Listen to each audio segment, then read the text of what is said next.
the summary of this is that we have scheduled this other way about for the last question. It's here now. Gonna follow.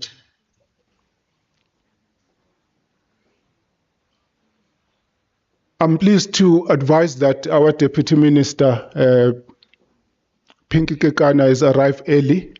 Let's welcome her with a round of applause. Welcome, Deputy Minister. We just briefed the Deputy Minister,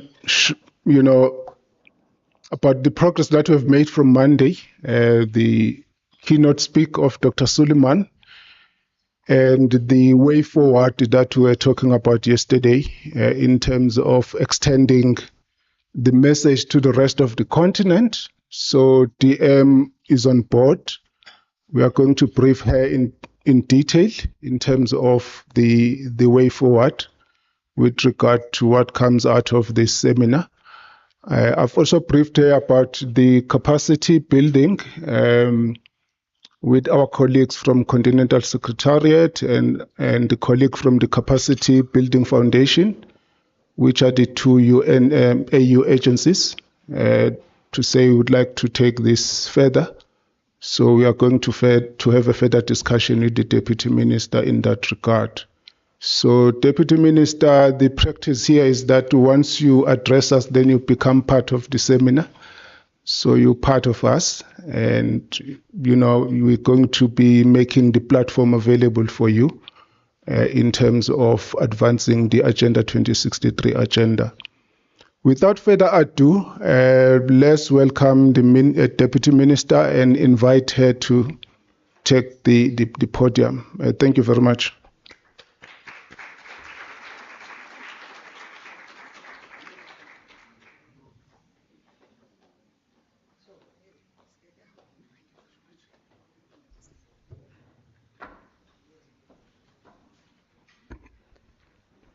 Thank you very much, Dr. Sokela. Distinguished delegates, and of course, I must recognize those who started with the conference. I've seen quite a number of dignitaries, the high commissioners who were part of you, the SG of APAM, Prof. George Scott, and many other participants, including Professor Kgothatso, the president of SAPAM, who I think was part of the engagements. Of course, our minister also came to grace this occasion. So I want to stand on existing protocols that were observed since the beginning of this program. I really have to recognize the leadership of APAM, because this initiative wouldn't take place if it was not because of them. Our host university, as a partner to APAM, we really appreciate the hosting of this auspicious event. Of course, GPSA has been a partner in this entire activities of APAM. Distinguished delegates from across our beloved continent, ladies and gentlemen, colleagues and friends, and I think it was still relevant to say Happy Africa Month, because we celebrated it on the 25th. It is both a privilege and a responsibility to deliver the closing remarks at the 9th edition of this research seminar an event that has, over these past days, challenged us, inspired us, and reminded us of the power of a shared vision. We have convened here under the ambitious banners of Agenda 2063 and the 2030 Sustainable Development Goals. But more potently, we have examined the hard questions. How do we, as public servants, fortify the resilience of the African state in a world shaken by shocks and crises? And how do we do so in a way that leaves no one behind? From every session, from the insights of human resource strategy to the exchange of experiences from local and central governments, one truth is crystal clear. It is not systems alone that build resilient states, but people. Resilience is not merely about bouncing back from disaster. It is about bouncing forward towards systems that are not only responsive, but also inclusive, just, and rooted in trust. This is why the intersection of governance, institutional strength, and community trust is so pivotal. Distinguished delegates, in our continent as richly diverse and dynamic as ours, building strong public institutions is not a bureaucratic exercise. It is a revolutionary act. Because when the public service functions well, when it is ethical, transparent, and responsive, it becomes the very mechanisms through which people experience the dignity of the state. This seminar has made it abundantly clear that our transformation will not come from imported solutions. It will come from homegrown public administration, crafted by African minds and anchored in African realities. We have seen it in the innovative local governance approaches discussed here. We have seen it in the strategic partnerships being forged. And we have seen it in the shared commitment to public service that transcends beyond borders. Let us be reminded the African Union's Agenda 2063 envisions the Africa we want. But that Africa cannot be delivered by aspirations alone. It will be built incrementally and deliberately by resilient states that are equipped to serve, to protect, and to empower. That is our charge. That is our burden. But that is also our opportunity. Let me also emphasize a point that is echoed throughout this gathering. We cannot talk about resilience without talking about equity. A state cannot claim resilience if it remains fragile for our women, our youth, our most marginalized. To truly weather storms, our public institutions must reflect the diversity and hopes of the people we serve. This is not a task for tomorrow. It is a mission for today. Our world is no longer defined by stability, but by a consistent frequency of shocks, from climate and health to economic and geopolitical. Africa must not only respond, Africa must lead. As we close this seminar, I urge each of you, whether you serve in a municipality or a ministry, in academia or civil society, to take these discussions forward. Let these discussions find expression in policies, in training programs, in budgetary decisions, and in the daily lived experience service delivery of every public servant. Let us also nurture the networks and relationships forged here. The African public administration community must remain connected, learning from each other, supporting each other, and lifting each other up.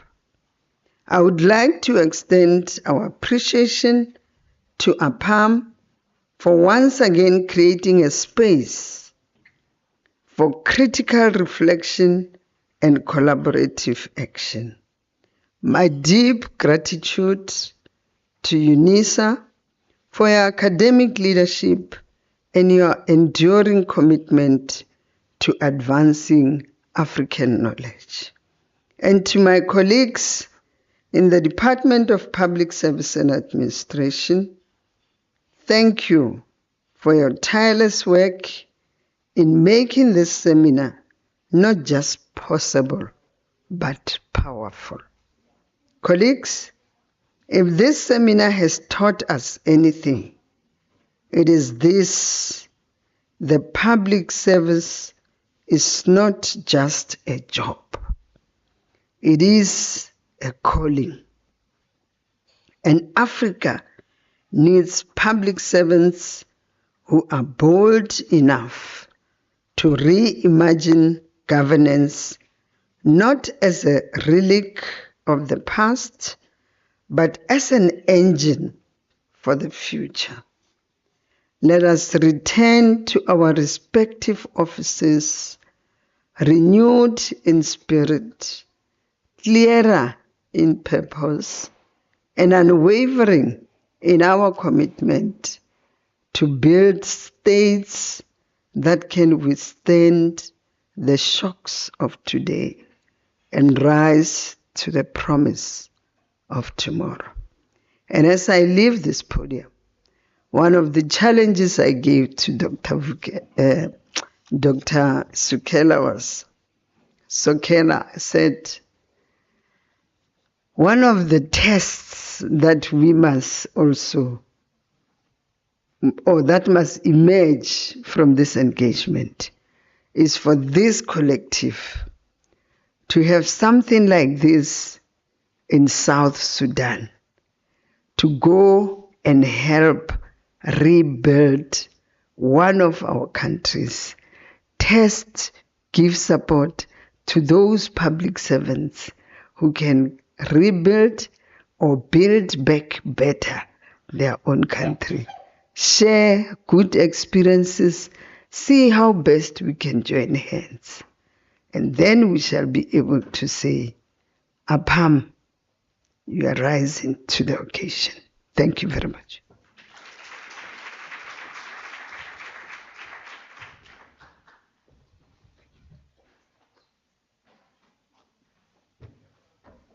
Colleagues, let's give her another round of applause.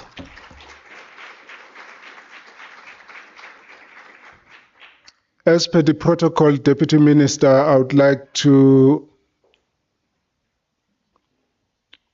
also give the opportunity to our SG for APAM within the next 2 minutes to also say something in your presence before you leave us.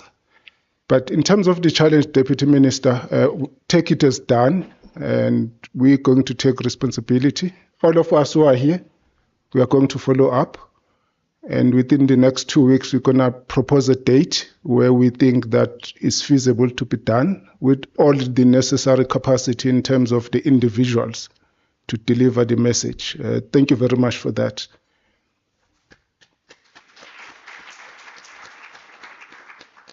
Then Dr. Scott, if you can say a few words while the DM is still around. Thank you very much.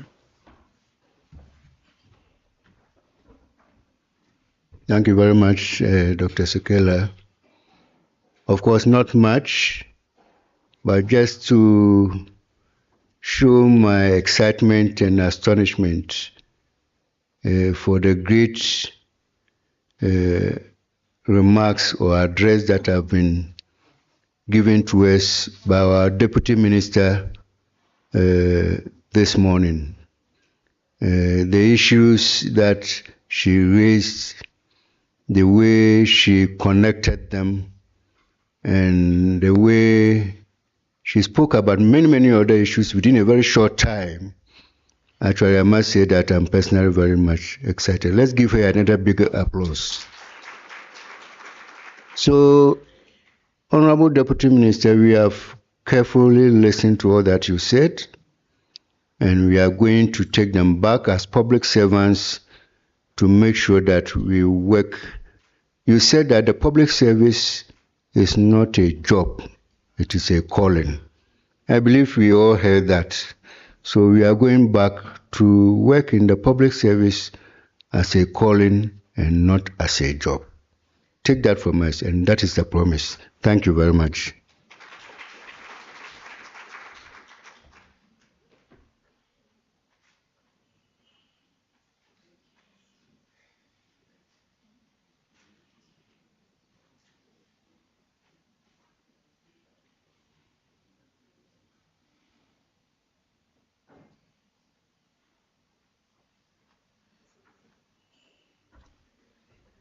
Dr. Mataiwa, are you around? I'm looking for Dr. Mataiwa.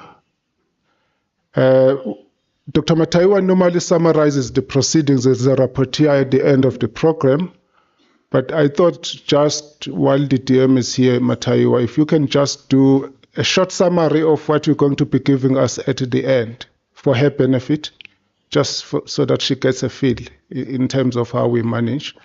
So you don't have to bring your presentation if it's not ready. You can just come and talk. But if it's ready, you're welcome to bring it as well. Oh, thank you very much. You're ready, Dr. Mataiwa.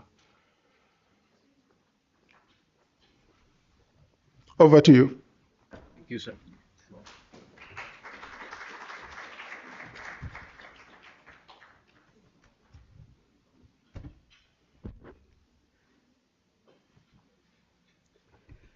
Honorable Deputy Minister, Dr. Scott, Program Director, Dr. Sokela, I'll run through for the benefit of us all, as well as the Deputy Minister, just what the key issues that we discussed.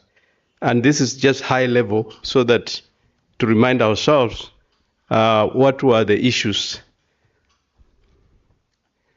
Now, overall, we were basing on state resilience to shocks and disasters, and the key messages were around institutional framework, that is governance structures that enable rapid response, as well as vulnerabilities assessment, that is identifying critical infrastructure weaknesses. And we also focused on recovery capacity, where systems for building after crisis were issues that were discussed. We had interesting inputs on the opening, starting, of course, with an input from UNISA, where we had a seminar, we had inputs that mentioned around the seminar that was held in Dar es Salaam. That was on Africa Day. We were reminded about that, and then an explanation suggesting that Africa must be ready now to tackle persistent challenges, and an explanation that UNISA focuses on 10 catalytic areas of marine, energy, digitization, 4IR, student support, and there was an emphasis around partnerships, scholar hosting, and knowledge generations. And then, of course, an input on public administration, which represented across 2 academic units. And the conference was inspired, or conference must inspire innovation. Next disaster should find us ready.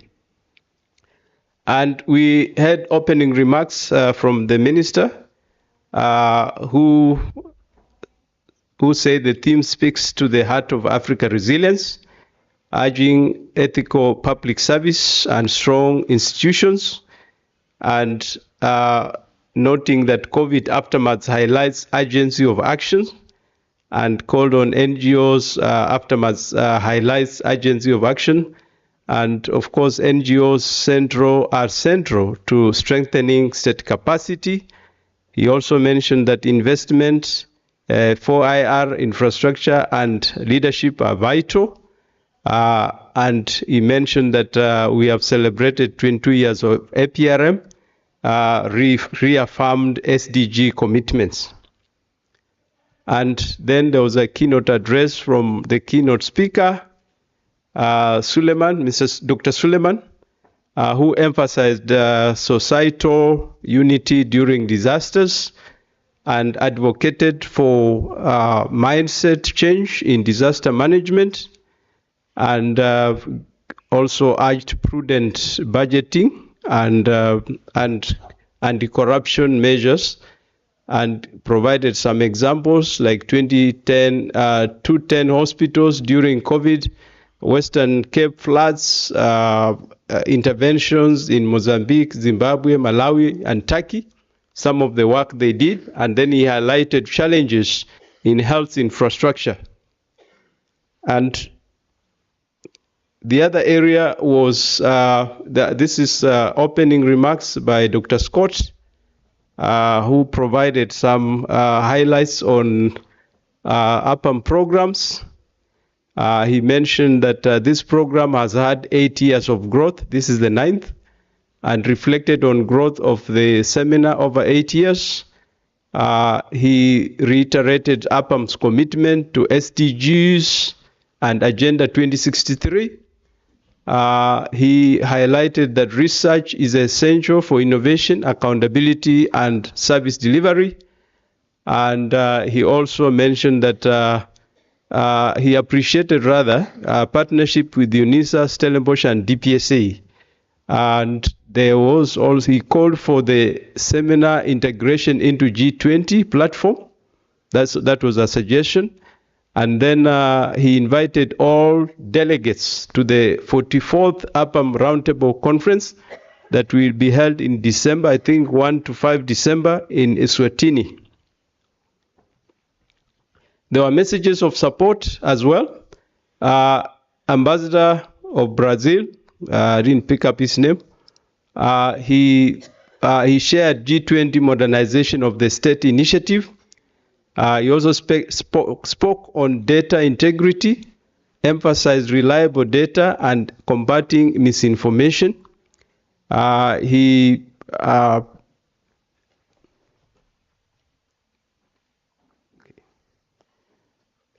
is Ambassador Benedicto Filo. Hope I spelled it right. Benedicto Filo. I'll correct that in the. Thank you, Dr. Sokela, in the report. He also spoke about CSOs engagement, noting that Brazil supports CSOs involvement in policy making. He emphasized what the DM has just talked about here, African solutions, promoted African solution to African challenges. And finally, he applauded dialogue and collaboration with South Africa, which is ongoing. And then we also had a message of support from APRM Continental Secretariat, who addressed reflected on regional conflicts and disaster spillovers. He said that the seminar aligns with APRM's expanded governance mandate. She also spoke about social cohesion and local governance are pillars of resilience. She encouraged investing in national preparedness systems and called for the collective reimagination of governance structures. Another message of support from Stellenbosch University, who reaffirmed institutional commitment to resilience, and they also emphasized ethics, integrity, and inclusive engagement.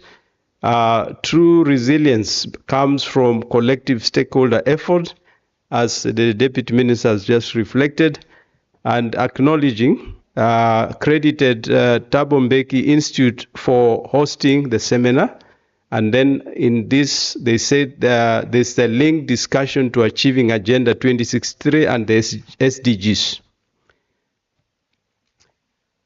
Now, going to the thematic areas, the first theme, as we know, was on policy and institutional frameworks. Here, the key inputs were from, or the facilitators were Professor Teboho Lebakeng, who spoke on the intelligent issues, myself, and then there was Matebese. Now, the key areas of focus here were leveraging intelligence, which focused on leveraging intelligence in African statecraft, and on resilient societies. This shared country-specific policy models for building resilient societies.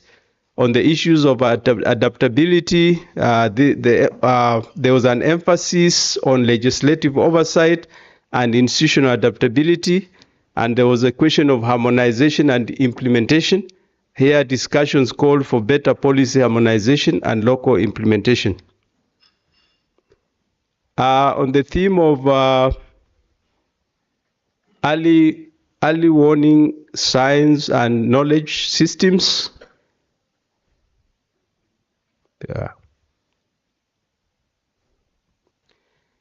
this theme reviewed country mechanism for early detection of shocks, addressed barriers to resilience strategies in sub-Saharan Africa. They emphasized on future-oriented agility and real-time data use. Discussion stressed budget commitment for predictive infrastructure. Continuing on theme 2, on mechanism adopted by countries to enhance knowledge management and systems for early detection and warning during shocks, infectious disease and disasters. Dr. Mary Magai spoke on resilience strategies in sub-Saharan Africa, challenges and opportunities. And her focus were on key barriers, which she says, among others, complex funding mechanism, donor-driven budget priorities, limited local actor involvement, and there was also a suggestion from the floor that why don't we focus on or build community-based NGOs, which will be more sustainable. And then also spoke about weak domestic financing. She reflected on promising approaches like indigenous knowledge integration, bottom-up planning processes, cross-sectoral partnerships, technology-enabled storytelling, and overall institutional focus needed on leadership development and governance capacity to strengthen state resilience foundations. Also on the theme of on theme 3, on measures in place for increasing investment, financial, critical, and then for disaster risk reduction. Here we had a presentation from Dr. Bongani Sithole, where a case study of intervention for disaster risk reduction was presented. And this outlined South Africa's disaster management systems across prevention, mitigation, and restoration. He shared 4 pillars governing risk management, enhancing knowledge, investing in resilience, and preparedness. He noted complexities and underinvestment, and also gave, for instance, the example of COVID spending, where there was an investment of 550 billion rands, which highlighted systemic gaps, and then proposed improved delivery systems addressing legal and environmental inefficiencies, or deficiencies rather. And we had another input from my colleague here, Mr. Manasseh Chibuhu, who looked at defining and analyzing the macro service delivery environment in response and resilient state, where he focused on citizen-centered service delivery and resilience in public service systems, and called for integrated service across all government spheres and strong academia-government partnership. And then we had some discussions where there was a reflection on South Africa early warning systems, which were praised, and the need for quarterly reviews, collaboration with weather services. Challenges include fires in informal settlements, need for fire brigades, accountability, and risk modeling. And then on COVID-19 response, enhanced disaster preparedness insights, and of course emphasis on rural resilience data systems and leveraging technology in healthcare. On theme 5, steps that non-governmental organizations are taking to complement the state of institutions. Sorry, the capacity of institutions. And in this regard, NGO contribution to state capacity and SDG 16 was in focus, and Professor Shioyo examined NGOs' critical role in advancing SDG 16 through strategic multi-stakeholder partnerships. And he identified key challenges, including insufficient internal capacity, excessive bureaucracy, and accountability deficits. He highlighted opportunities for enhanced collaboration, community-driven engagements, and targeted capacity building. He presented compelling case studies, particularly of faith-based organizations, demonstrating significant impact of grassroots level. And the other input on this theme was by Professor Masia and Dr. Lubinga. In their input, they investigated innovative NGO strategies addressing HIV and AIDS responses amidst declining funding landscapes, and outlined successful approaches approaches, diversifications to local funding sources, service integration, adaptive delivery models, and strengthened monitoring systems. They emphasized the value of NGO consortium formation, formalized public-private partnerships, and community-led initiatives development. And finally, they advocated for institutionalizing NGO public sector collaboration and investing in specific NGO workforce development. Around there were some discussions where participants raised critical questions regarding community-based NGO sustainability, advocacy, effectiveness, and capacity transition mechanism.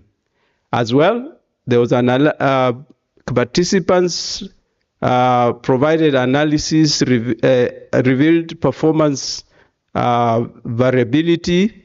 Certain NGOs excel in advocacy and research, while others face governance challenges and external dependency. And then monitoring and evaluation systems remain fragmented.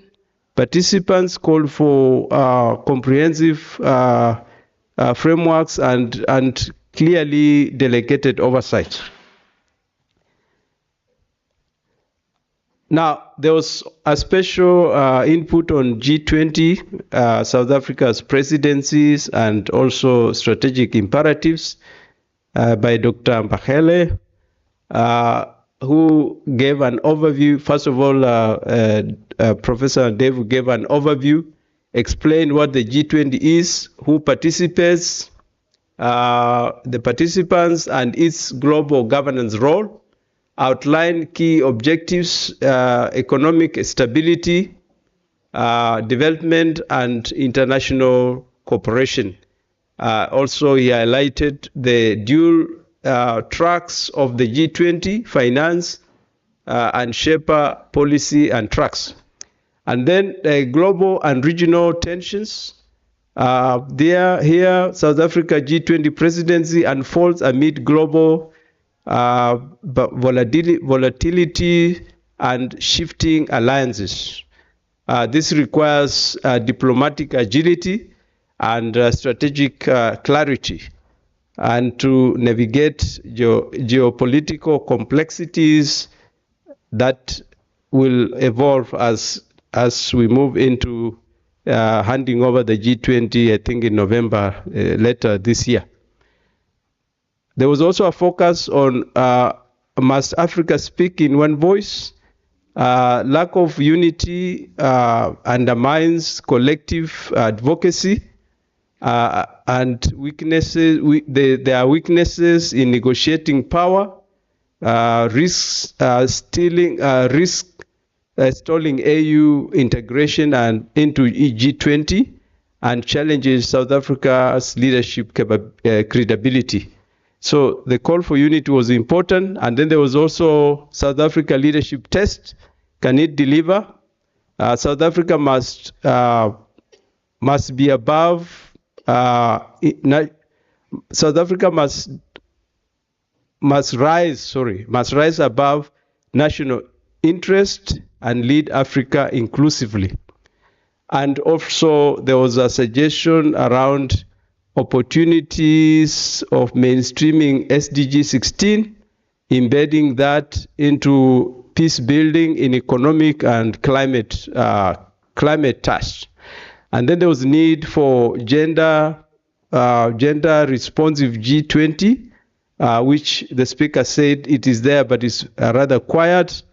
And then consolidate progress and sustain inclusion.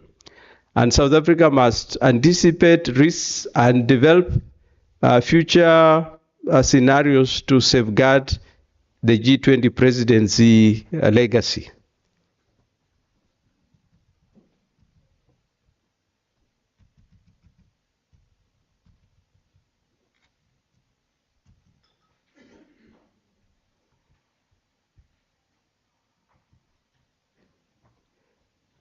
So I'm moving to closure. I think I'm left with one theme, sub-theme 6, innovative higher education approaches for African challenges.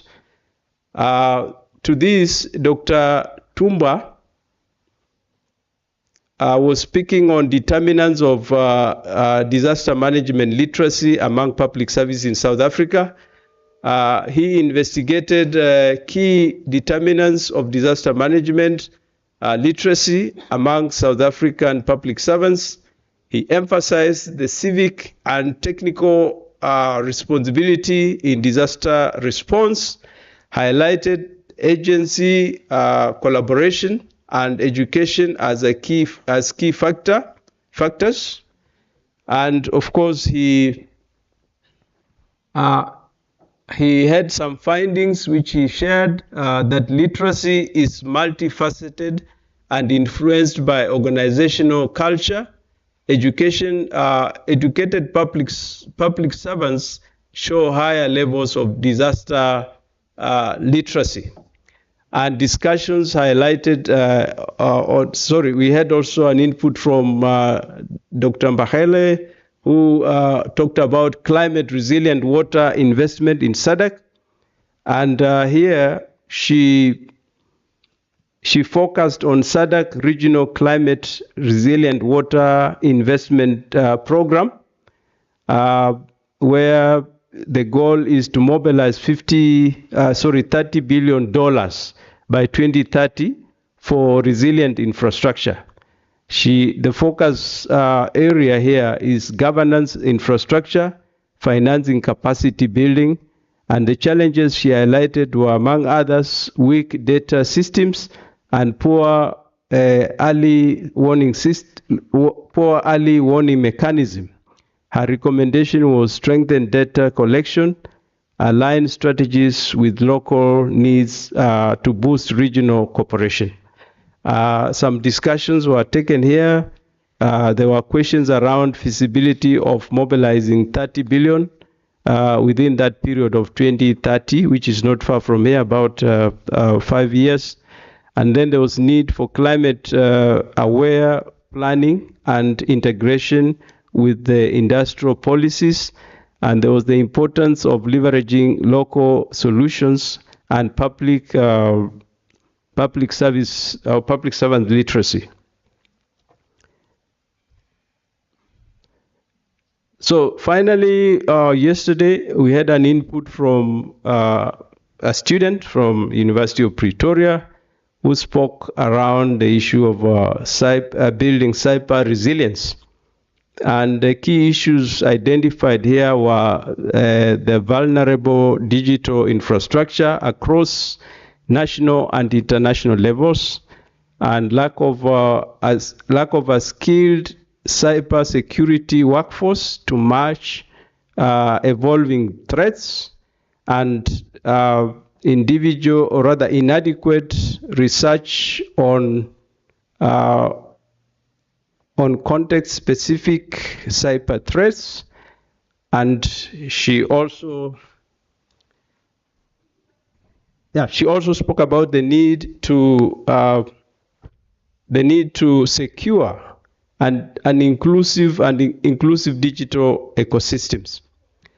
And she defined cybersecurity and current threats, saying that cybersecurity entails safeguarding digital systems, networks, and data.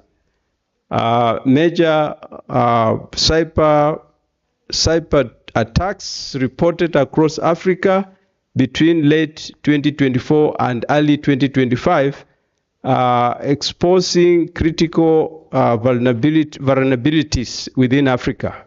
And then institutional efforts, universities such as UCT, University of Johannesburg, and University of Ghana have launched initiatives on cyber awareness and research and infrastructure. She recommended here that national resilience requires stronger interdepartmental and academic collaboration. And then she said that we need to promote regional cooperation to tackle a cross-border cyber threat. And focusing on South Africa, she said that institutions like UP and UCT should work jointly with government departments. And she talked about the need to leverage education expertise for policy development and workforce training.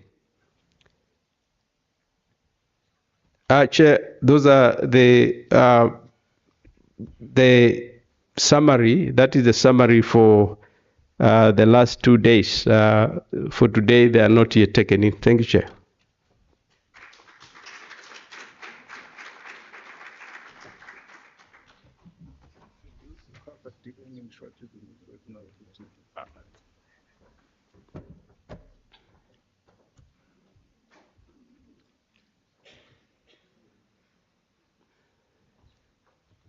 All right. I've been asked to just recap on what the DM spoke about. She, first of all, made a recognition and appreciation of APAM, UNISA, and DPSA collaboration. And she reflected that the seminar challenged, inspired, and reminded us of the power of a shared vision. Let me just do something here.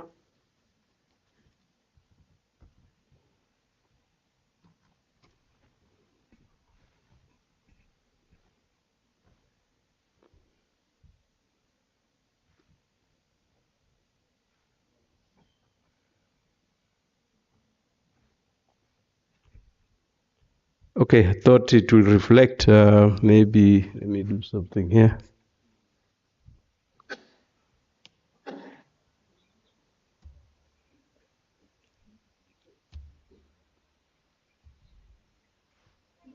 Okay, it's not reflecting. Anyway, I'll just run through quickly. The main focus of this seminar, she noted, was Agenda 2063 and SDGs.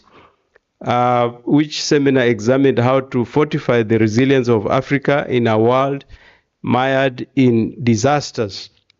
She also pointed out that there was a need to rethink how to build those resilience structures without leaving anyone behind. One truth is clear, she said. It's not only systems that build resilience, but people.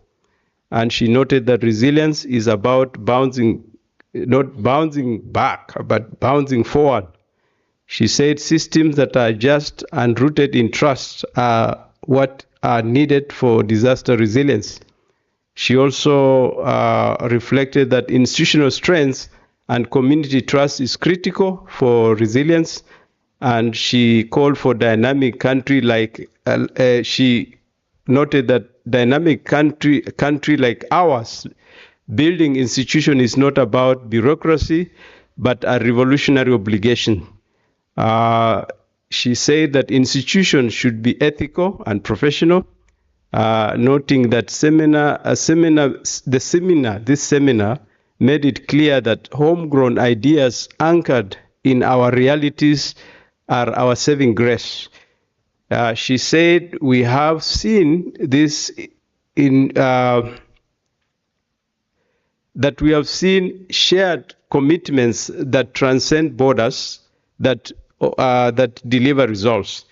And she said the Africa we want will not be delivered by aspirations alone, but incrementally by resilience. The need to protect and empower. She said this is our opportunity to build Africa. We can't talk about resilience without talking about equity. Institutions must reflect the diversity and hope of all citizens. We must be aware of the consistent frequency of shocks. And so Africa must lead on that and not looking for solutions from outside Africa. And she also noted that discussions must find expression in policy. Rather, this discussion, the outcome of these policy discussions, must find expression in policy, in training, and all aspects of our daily activities. And she said that she asked us or challenged us to nurture relationships that are forged here. Just to say that if you are from DPSA, and since we started the meeting, you have been sitting with DPSA people alone, then you have not forged any relationships. So you must do something today. Can you move somewhere? Can forge some relationships? That's the DM that says that, not me. But I also agree with her. I'm also guilty, I think. And then she said the seminar taught us that public service isn't just a job, but a calling, which was reiterated by the Secretary General of APAM, Dr. Scott. And she said that she observed rather that public servants should reimagine public service as not as a colonial or ancient relic, but as an engine of change for good. And finally, she challenged, this is a big challenge which Dr. Sokela has accepted, but it's a very big one, that we must explore the possibility of convening in South Sudan to impact, to transfer best practices in public service there. Is there anybody who has been to South Sudan here? Yeah, you can visit those people. They'll tell you how South Sudan is. It's not an easy area. I mean, the country is still building from scratch. So it's a challenge there. And in response, Dr. Scott responded for us all here in the seminar that the DM has reflected on the issues that we discussed, and Dr. Scott was humbled by the DM's remarks and issues raised, and that the way issues raised and that connected very well with the outputs that we put together here. That was very inspiring, and he committed that we will take up a challenge to take public service not as a job but as a calling. Thank you, John.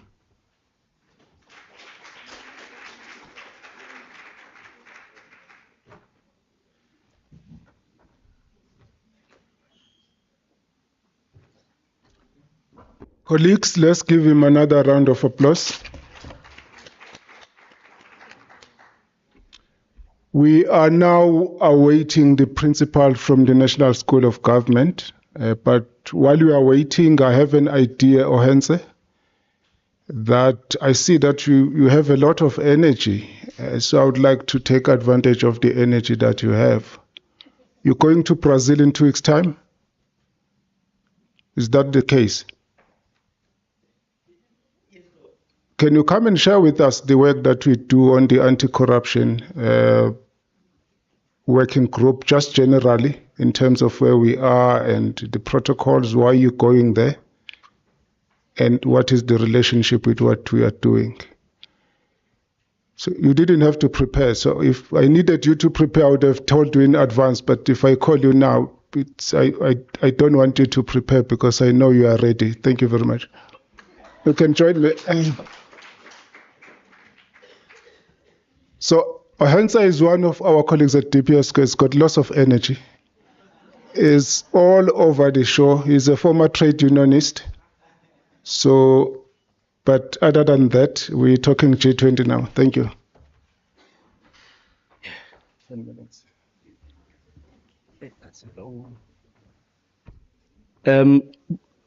Good morning, colleagues. Let me also say that I'm standing on the protocols that has been observed over the past 2 days. Of course, standing here, it's Uwense and Romodise from the DPSA, the tasks that have been given by Dr. Sokela. Yeah, I'm part of the secretariat of the working group on anti-corruption. We've started work the day it was announced that South Africa will be taking over the presidency of the G20. Of course, DPSA is the lead department in this particular working group. There's other partners that are part of this working group. For example, the SIU. You've got role players from NPA, Department of Justice, Auditor General, South Africa. I'll not go deep into the others, but the working group is actually led by DPSA. We've got co-chairs. The acting DG is co-chairing with the Advocate Motivi, who's the head of the SIU. But in the main, because of commitments of the acting DG, we so far have been led by Advocate Motivi. So preparation has started since last year, as I said. There's 4 teams that we're working on, emanating from the bigger theme, which was a better way presentation was given here yesterday by Dr. Mphahlele, if I'm not mistaken, on issues of G20. Of course, there was appetite to engage on the presentation, but the only worry is I've not been given any authority to speak on, even though it was from a general perspective. The reality is it would have been from a point of privilege, Doc. And it's why I decided not to speak here, because anyway, I don't have any authority to speak on issues other than this that have been given now by Dr. Sokela. So we had our first technical meeting, which happened in Cape Town, I think from the 3rd to the 5th of March, where all member states were present, and interestingly so,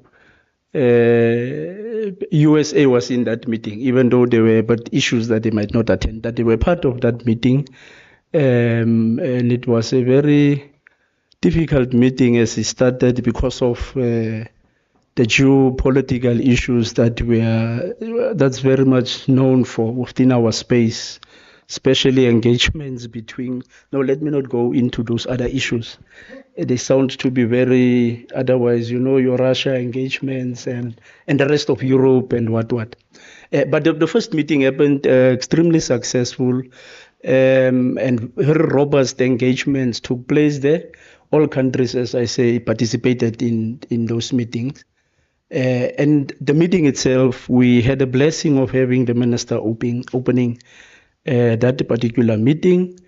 He spent some time with us in the meeting and he left at some point. But it was a successful first day. Some of us were saying it was a successful first day. Of course, because of the robust engagements that was there, the issues that was raised, for example, issues on asset recovery, the siphoning of billions out of the country to other countries. And of course, countries have different laws, and as a result, sometimes it becomes difficult to get Modise back from where he ran to. And it can take sometimes years to get him really back. Now, countries are currently engaging, and just using it as an example, to look at standardization. But standardization that will make it really easy to get these fellows back and to get the money back, and even on the issue of asset recovery. In the main, it's about standardization. So that meeting, in fact, the first day, we were called very late by the minister, because it appears that the minister was very happy in terms of what transpired and the report that we got later in the evening. we spent time with the minister. He called that we must join him somewhere, and it was good at least to spend time with the minister on further engagement. But he was just on making you feel at home, not necessarily to sit there and discuss. You had a long day, you had great discussions, and as such, I just want to be with you in your company to acknowledge and appreciate the work that you are doing, not only for the DPSA, but in the main, it's for the bigger picture, and the bigger picture being for the country. So then, of course, we move away from Cape Town, and I'm not so sure about the Brazil. I just said yes, Doc, of my presence there. But there's a move now. Brazil, because of the relationship that has been there pre-94 and until now, Brazil remains a sister country of South Africa. Of course, we're part of the BRICS nations. Brazil took it upon themselves to at least assist us with the cost they decided to host the second technical meeting. So the second technical meeting will happen in Brazil from the 9th until the 11th of June. The 12th, there will be a side event. So, of course, there's colleagues who will be traveling to Brazil. But importantly, there's been progress on the issues of, for an example, the questionnaires that have been developed based on the 4 teams that the working group is responsible for. They've been developed, they've been shared with member countries, and here and there member countries have been making inputs, very progressive inputs that has been made, because when the inputs comes back, the team, there's what we call a substance team. The substance team will go through all the inputs that has been received and see to it how that can further be, enhanced within the questionnaires, so that at least the questionnaires are really things to be discussed that will take us forward as a country. And as I'm saying, it's not only about the country now. It also affects the 19 that are there and even other countries that are not part of the G20, because what would appear is that other countries, a few also invited to this. And I think importantly also for the seminar to note the issues that had really been raised on, especially on the role of civil society within the country, within our space. They've got a role that they are playing. There's community, there's NGOs that are part of the G20, which really comes out strong with the issue of community-based involvement, the voice of the people, and so on. But also, when you talk about the voice of the people, there's also been issues raised. I listened, interestingly so, with the questions that was raised here yesterday with regards to reparations, the voice of Africa. And interestingly, last night, Namibia on the issue on television, it was interesting. But I think in the main is just to reflect that the AU is part of this particular process. And I think it's critical and important that that voice that we called for yesterday, the African voice is coming through the African Union's involvement within the G20 processes.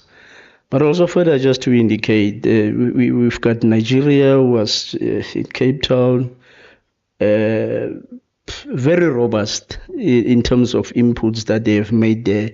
Egypt was there. But just to mention a few reflections also seen within one of the presentations on the involvement of the African Development Bank. They are participating there. So that voice is also there, and it's a crucial voice. Because in the main, as they are saying, there's this dichotomy between the theory and principle about a voice. This, when we started, it's not a South African G20, it's an African G20. We must see it in practice happening, not only in theory when somebody stands and says that. It must be felt, and it must be felt in the villages of Africa all across. So in a nutshell, the second technical meeting is happening in Brazil, as I indicated. Now it's more about negotiations. Because the understanding is that even the time slots has been extended into the night, because it's about countries coming there, raising really their voices in terms of making input. And they are saying these are one of the interesting times to be part of that process, because the negotiations are robust there. Maybe without fear or any contradiction. There's Russia there, and most of the European countries at some point they were just on, and I was really impressed with the courage of, and I'm not sure can I really say it's a young girl, but the diplomat there, looking very young, but could stand ground amongst everybody else who wanted to create some other things on geopolitical issues about Russia. And I think she really just went her way through that.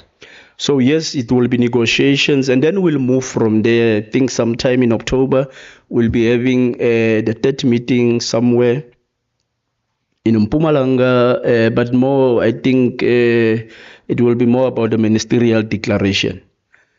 So they are in the process now, starting to draft the ministerial declaration. So the ministers will then have their bite in terms of dealing with this aspect of their role within our working group. And then at some point after this meeting in November, we will have then the summit.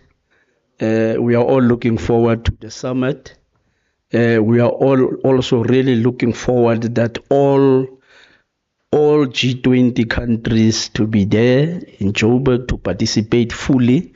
Of course, we would have heard the president when he was asked, and he was saying he will hand over the presidency to the United States in their presence, and we're really hoping that they do attend and bless us with their presence to accept that presidency to go on. But I think more importantly, Doc, it's more about the legacy. What legacy will the G20 really leave behind beyond November? Because we should be sitting 20 years back and look at where we come from in terms of our history, with this 1 year process being part of that. The final product of the G20, I think it's key for, especially if countries will really, of course, it might not be on all, because there it's a give and take, it's negotiations. It depends on whether your team is really having what it takes to get us through. So in a nutshell, Doc, on the request that you have made to me, you are the one who will assess whether I did justice to this, because you're part of that meeting. Thanks a lot, Doc. Thank you very much. So, was I correct to talk about the energy that he has? No, thank you, colleagues. But thanks, Ohens, as well. It's really appreciated, because the G20 work, it's a once-off thing, so it takes time for people to understand. So it's good for you at least to give some sort of snippets in terms of what is happening as far as that is concerned. Thank you very much. I'll also invite Dr. Matai, who has got something to share on the APSD, but it will be later during the proceedings. Now that our visitor from the School of National Government is here, is Dr. Maya Maja, who was also here last year, is the Deputy Director General, is going to introduce himself. But he came at a very special time. Last year we were also here because we were in transition. We just had elections, but we didn't have the new executive in place. So he was talking about the dynamics. I remember you said, now because there's no minister, you report to the president because there's a vacuum. So we all report to the president. Over to you. Let's give him a round of applause.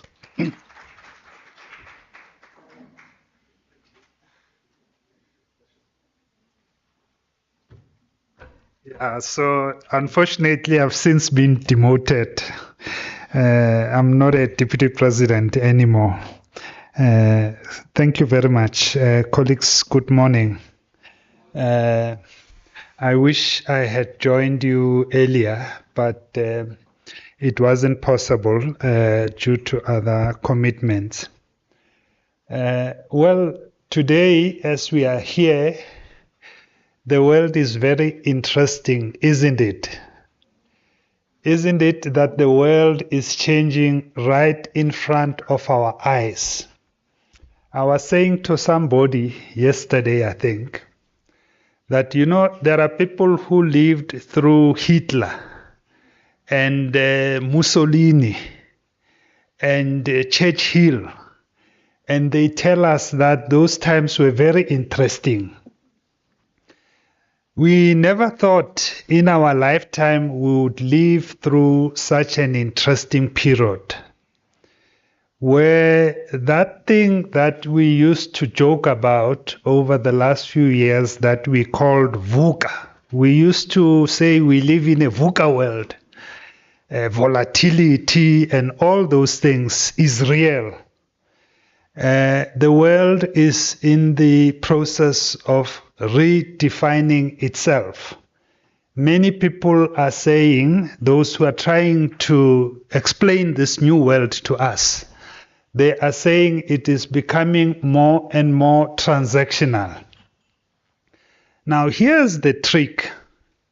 If it is true that this new world that we are in is indeed becoming more and more transactional, where does that leave the African continent? We see and hear things about the West. We see and hear things about the East, the North, but we hardly hear much about the South. In fact, we hardly hear anything about our continent, the African continent. For decades, in fact, for centuries, this continent of ours has been a stepchild. When people were colonizing others, we were being colonized. In South Africa, when people were segregating against others, we were being segregated against. For how long will this continent and this country and many other countries on the continent become the stepchild of the world? We believe that the only way that this can be turned around is if we who are the children of this continent were to wake up. We must wake up. We must wake up ourselves. In a transactional world, there are no philanthropists. There are no donators. There are no favors. You offer what you can offer so that you can be offered something in return. If you have nothing to offer, you are out. So, what does that mean, and why am I saying this in my opening remarks? I'm saying this because the topic that I'll be engaging you on is central to us waking up. Governance of the public sector on the continent has to be redefined, rethought, reimagined. We can no longer continue to be in governance on the continent by simply pushing paper and being happy that we are getting paid at the end of the month. We have to start asking ourselves difficult questions about what are we contributing, what are we developing, what are we starting in terms of what are the new things that we are beginning, and what are the things that we are stopping. Now, this charter, the African Charter, for which we have developed an online program, which I'm talking to you about now, is an attempt to trigger that conversation and that journey. Yes, ideally, we shouldn't have to teach adults about ethics. We shouldn't have to teach adults about right and wrong.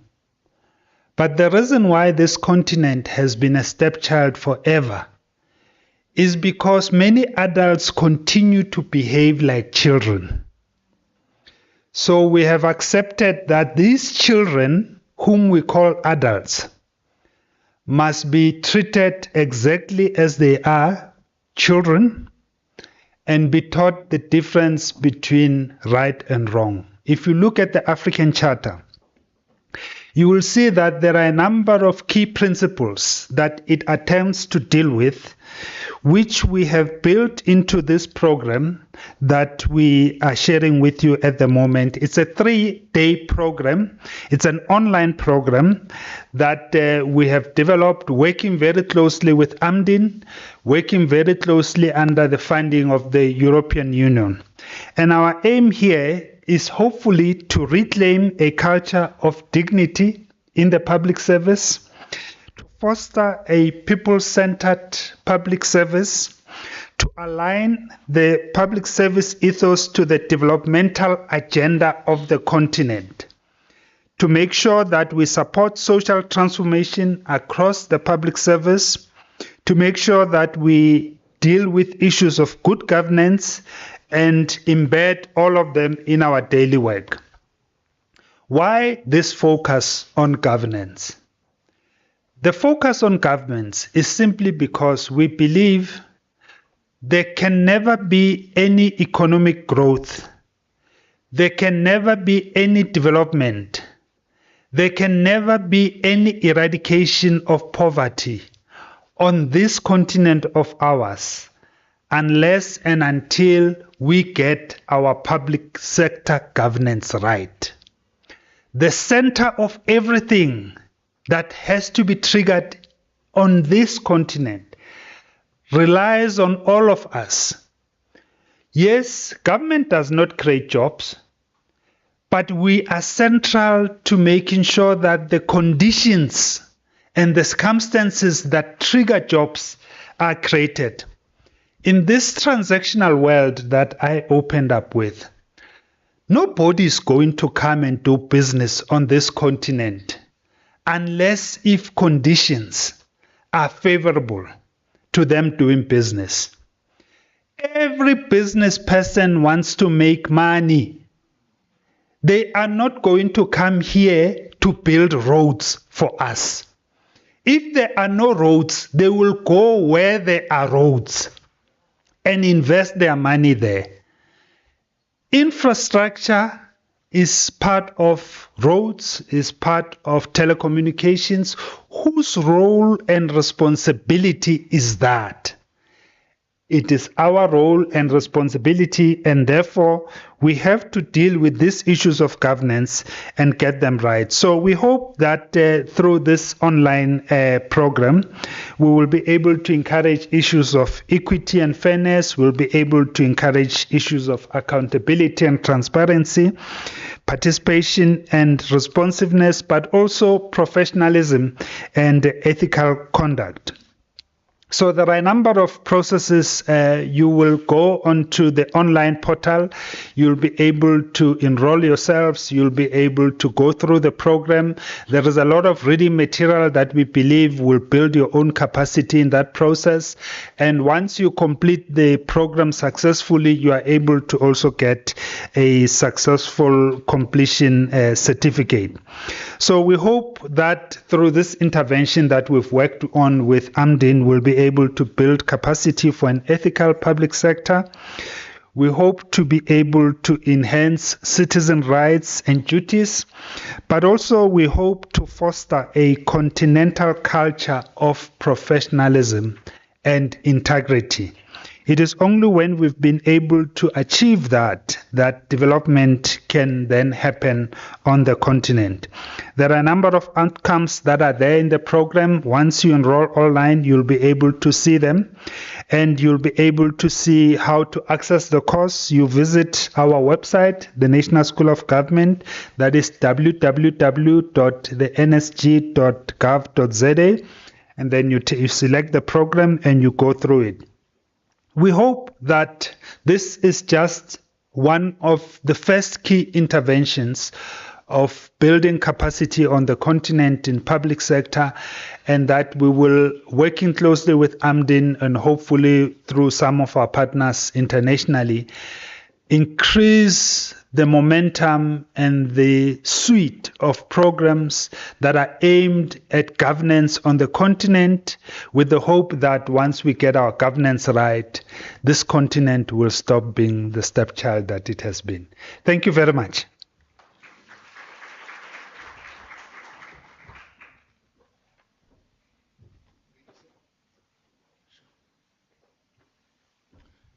Thank you very much, Dr. Macha. Let's give him another round of applause.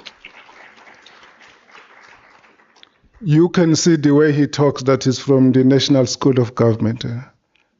So is that true?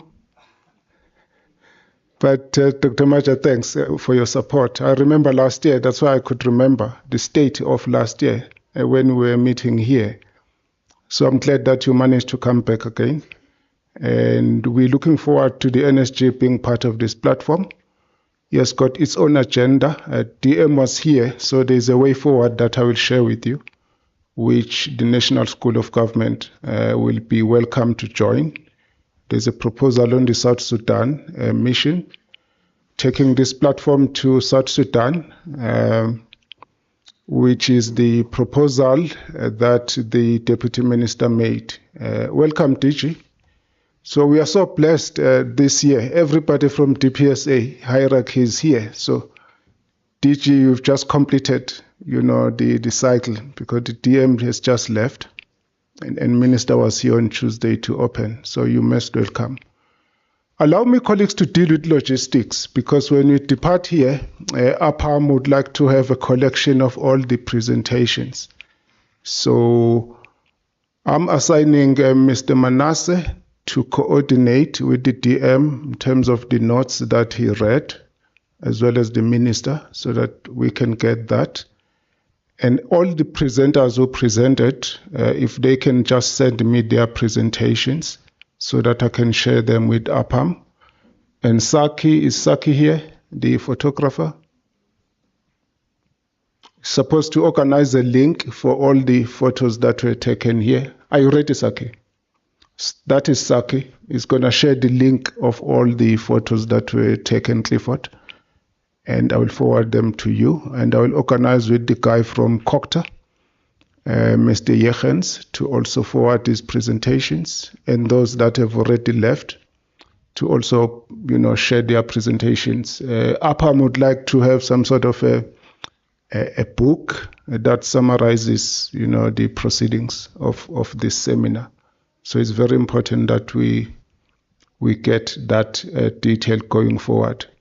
DG, just for your benefit, DM was supposed to come after 12:30, but she decided to come early. So we had to reshuffle the program. But she has made a very specific intervention in terms of taking this seminar series to South Sudan, especially with Dr. Suleiman. Speech and the network. I've just WhatsApped Dr. Suleiman. He's available to meet the DM to talk about the detail.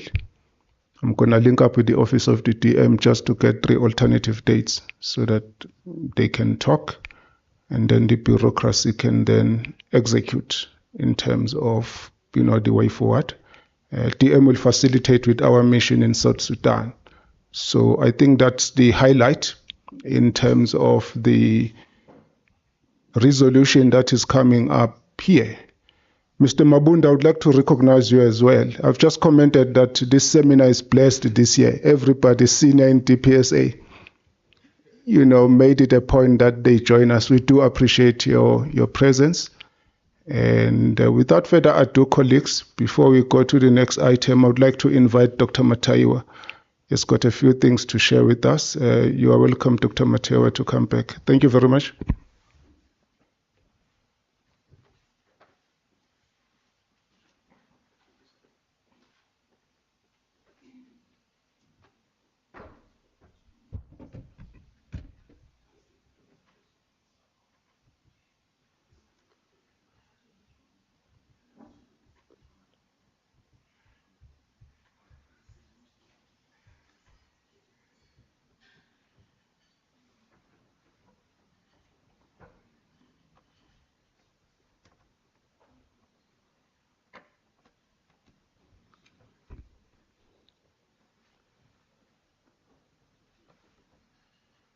Yeah.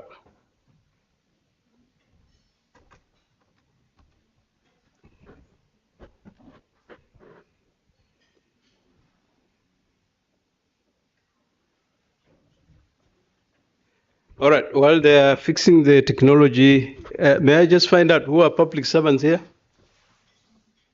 Public servants. Okay, this is about the 23rd. Yeah.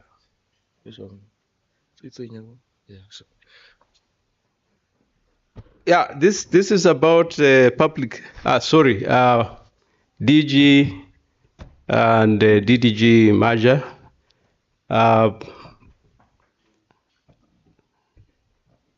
You're welcome to this session, and I wish to recognize you accordingly. My input is a short one. It's simply to alert us to the fact that we'll have the 10th edition of the Continental Public Service Day, which will be held in Addis Ababa, Ethiopia. That will be from 21st to 23rd, 2025 this year. And it is based on the theme enhancing the agility and resilience of public institutions to achieve equitable governance and rapidly address historical service delivery gaps. Just to let us know that the importance of public service is critical, this specific date was set aside to recognize public servants, and it is commemorated to reflect on the vital role of public servants in national development, and also to encourage reflection on the mission, challenges, and achievements of public service. The theme today, the African Union theme for this year, as we had one speaker mention, is on restorative justice. And so the theme for APSD is based on the African Union theme for this year. And so we have justice and reparations. And this theme emphasizes justice and reparation to address historical injustices and systemic inequalities. And there's also need for equitable governance, which the DM emphasized when she was here. The aim being to foster a more equitable and resilient society by promoting accountability, inclusivity, and social justice. And there is also a component on strengthening public institutions. And you had DDG Marcher mentioned here around efficiency and effectiveness of public servant, the issue of good governance, which is central to any developmental efforts. So the APSD will focus on strengthening public institutions to enhance their efficiency, effectiveness, agility, and resilience in service delivery. As well, they'll be adapting to challenges, which is also in focus for the theme for this seminar, around disasters and how to manage, how to bounce forward. The aim being to equip institutions with the capacity to adapt to emerging challenges and meet the evolving citizen needs. There are various sub-themes that will anchor the celebrations. The first will be addressing historical inequalities, which focuses on addressing historical service delivery gaps affecting marginalized groups, which in Africa is almost on pandemic levels, those service delivery gaps. And the other one will look at legal and structural reforms, which will emphasize the importance of creating and implementing legal and structural reforms, and also to leverage digitization, since we are in this age of the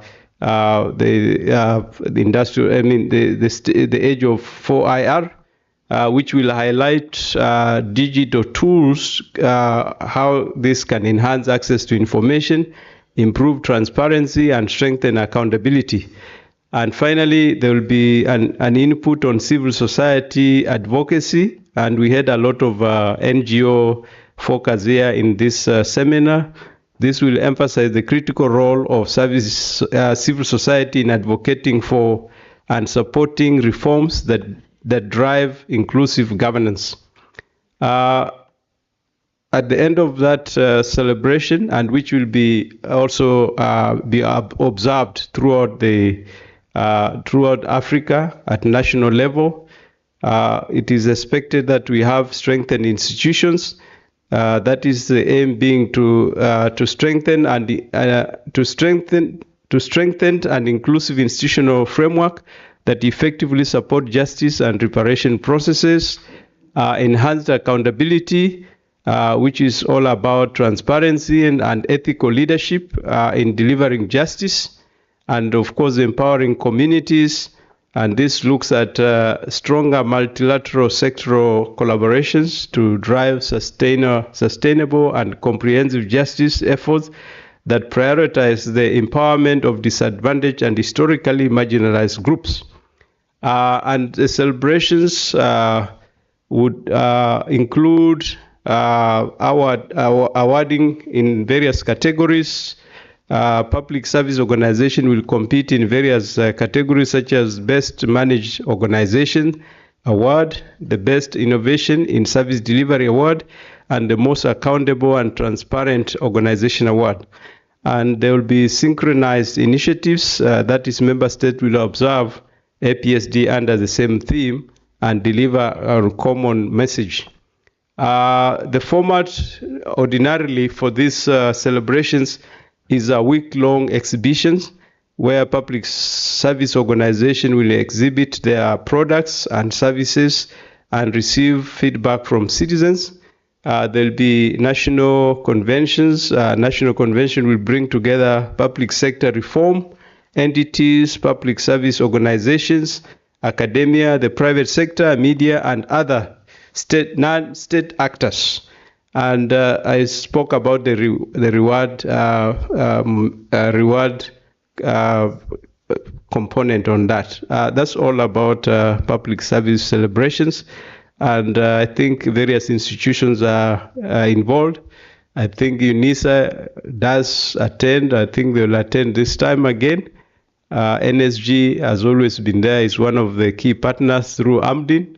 They have supported public service celebrations, and they are central to that.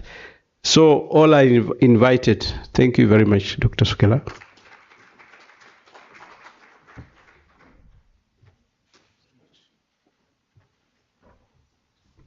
Thank you very much, Dr. Mataiwa. You can see, colleagues, there's a lot of energy here. Colleagues have got a lot of stuff to share. So we do appreciate your intervention, Dr. Mataiwa. Going forward now, we are coming towards the end of the program. I'm going to invite Professor Ndevu, who is going to be hosting us next year for the same seminar. And after him, I'm then going to invite my DG, Mr. Vukela, to render his closing remarks. Then I will hand over to APAM Secretariat. At that stage, they will be ready to take us through the rest of the proceedings. So without further ado, Professor Ndevu, we worked together. He volunteered for the APRM. Someone was asking me, why are we working with these institutions? I said, well, when we were doing our review, we didn't have the budget, but we had to do the job, and these guys volunteered. The process was still happening in terms of the bureaucracy. Then I knocked at different doors, and I had volunteers to assist with the thematic areas. And he was leading a thematic area on democracy and political governance. And his work, was captured and recognized during our review. So that is the type of spirit that colleagues are bringing. So you can do a lot of things without a budget and have them delivered. Colleagues will know at DPSA, we did the review and gave finance an invoice because they wouldn't have understood what the process entails because we had not done the review since 2007. So we got the job done via your support and delivered an invoice to finance. And it turned up to be about 20% of what was estimated. But I didn't ask them that. I just gathered my figures. So they just kept quiet and paid the invoice because they realized it was about 20% of what was on their books. That is the experience that you are bringing. Thank you very much. Over to you. Let's give him a round of applause. Thank you very much, Dr. Sokela. I think mine is here to accept the request to host the next edition. Let me greet the DG and the leadership of the department that are here, NSG, and all the other colleagues. All protocols observed. Dr. Scott's at the back there, the Secretary General of APAM, and his colleagues. We are a school of public leadership located within Stellenbosch University, and our roots, we say in our missions, are in Africa. We are rooted in the continent. We do research that is rooted in this continent that solves challenges that are experienced by institutions, either public or private, within this continent. So we contribute to world-class research within the continent and also to cutting-edge programs that we offer.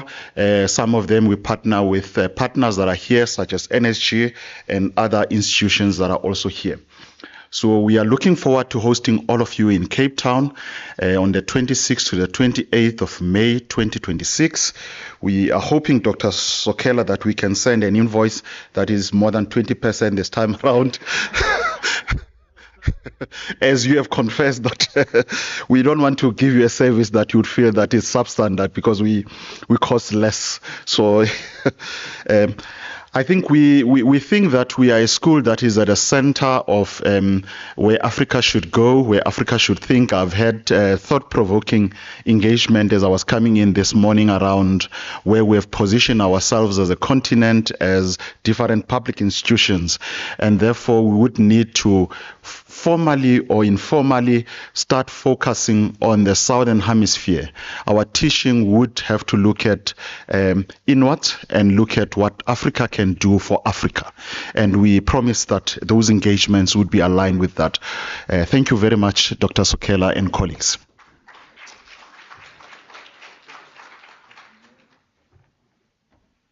Thank you, colleagues. I'm happy for you, Prof, because your rector, the new rector, was here on Tuesday and is very supportive of the work that you are doing. And it was the first time that we've got the rector from your university coming in person. So that's why we are saying we are blessed this year as far as this seminar is concerned. So he has given a go-ahead and he will come and support you because he needs you, because he's new in the environment as well going forward. So we appreciate your support. And the pro bono work that you contributed, it can't be quantified in monetary terms. So I wouldn't even want to quantify it because it's a valuable type of a contribution that the CFOs will not understand because you'd give them zero invoice and they wouldn't understand how come. But I think that is the spirit that we are trying to build going forward. We also had colleagues from the University of Pretoria. Dr. Mangai was here yesterday. He was one of the volunteers. And so we had a few people volunteering to assist. But without further ado, in terms of the protocol, it's not done unless the principal has spoken. I mean, administratively, the minister was here. The DG is here as well. And now I would like to invite you, DG, to come over. And the camera person, I hope he's around. Oh, he's coming now.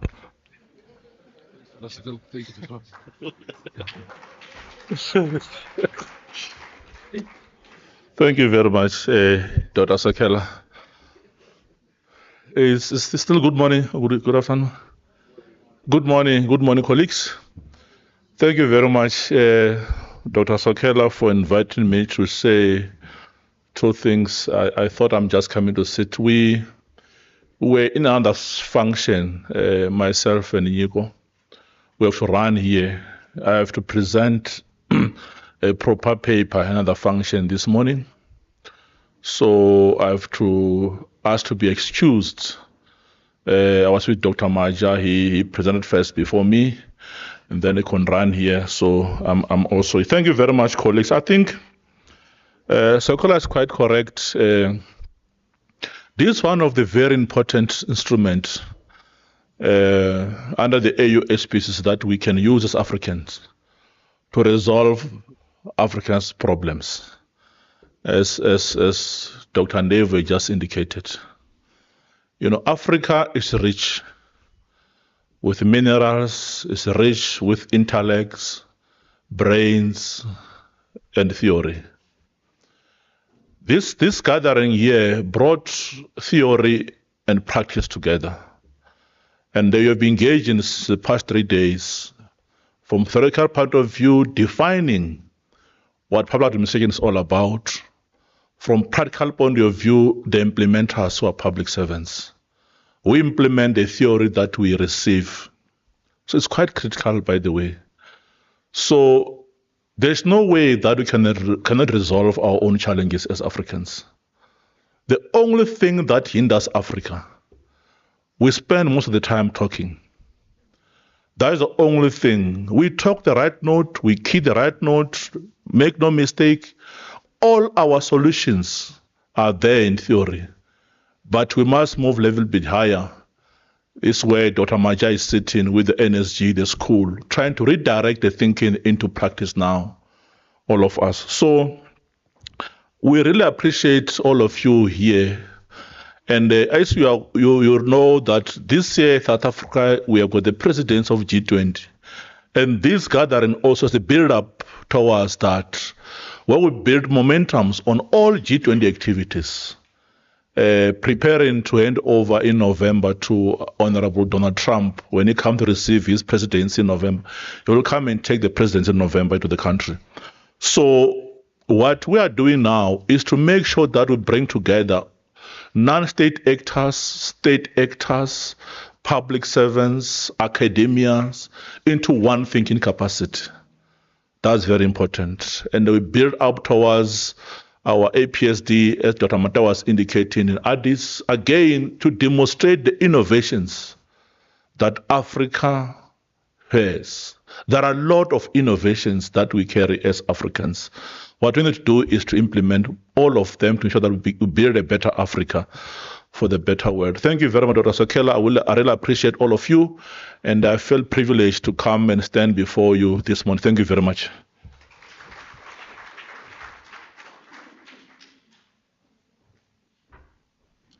Thank you very much, colleagues. Another round of applause.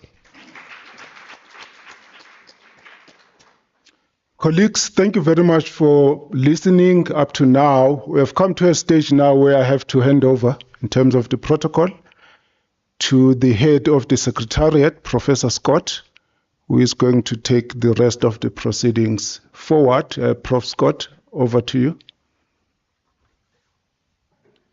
Let's give him a round of applause.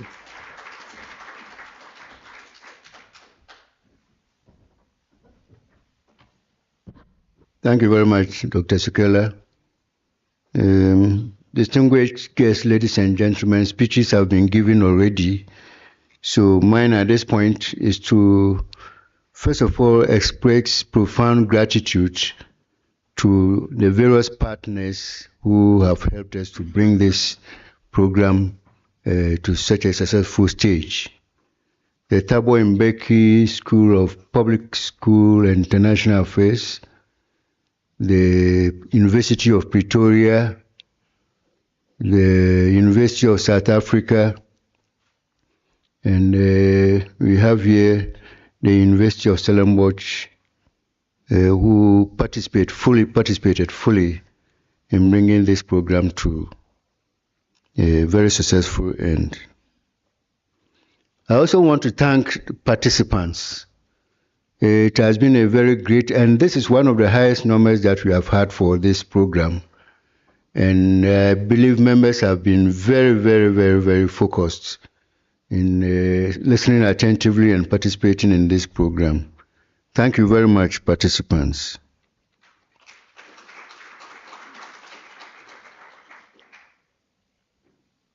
We have certificates to be awarded.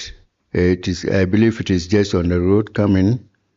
We are pleading with Dr. Sokela to make an arrangement, even if we get 5-10 minutes to do a certificate awarding ceremony before we go. Let me again remind all of us about the upcoming APAM events. But before then, I was also excited with the Deputy Minister stating that next program should preferably to be held in, we should arrange to hold a program in South Sudan. In other words, he was trying to imply that we should begin to take some of our programs to some of the, what sometimes we call some of the vulnerable countries like South Sudan. I've already respect to Dr. Sokela that APAM is very conversant with the grounds in South Sudan. So we'll sit down and see whether we, all of us, can go there. So then it will be a tripartite partnership, the Department of Public Service of South Africa, the APAM, and the Department of Public Service of South Sudan partnering to hold a grand program. It will be an exciting one, I believe so. And it will also send afar the name and the achievement of the Department of Public Service of South Africa. Let's hope one day it will come on.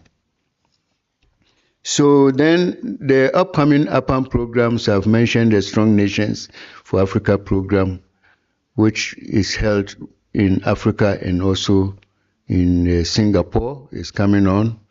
We have the Training of Trainers program, which is funded fully by the Ministry of Public Service of Palestine, so that program is entirely free. We have the Leadership program, which we partnered the Kenya School of Government and is held in Mombasa campus of the Kenya School of Government. And I've also drawn your attention that APAM holds a series of webinar programs in partnership with the various institutions. Next week we have one on the youth, which we are partnering again with the University of Stellenbosch. By the time you leave, you have your addresses. We shall send the link to you. It's online and it's free, at least for now. Finally, let me invite you to the APAM Roundtable Conference, the 44th Roundtable Conference, to be held on the 2nd to 5th December in the Kingdom of Eswatini.